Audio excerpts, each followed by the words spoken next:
Alright, well, I tried to rev it up a little bit there to play, but this has been running for 45 minutes already, almost an hour maybe, which means it's low on fuel, I think.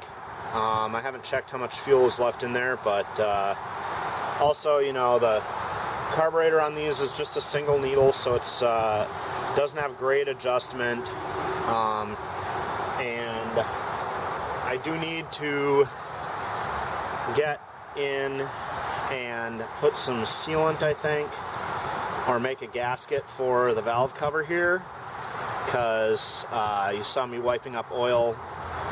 Oil is obviously getting up with the push rods to the valves, which is good.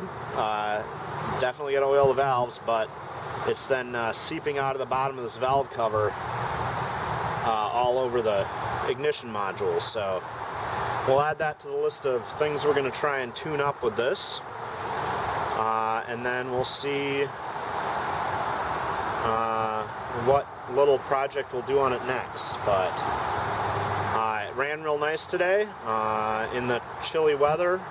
It drove around in the grass real nice, so that was cool, and it's still just been a lot of fun and a really cool model. So I'm glad that I was able to get that little leak fixed right away, and now it's just got a lot of other little odds and ends that need to be taken care of.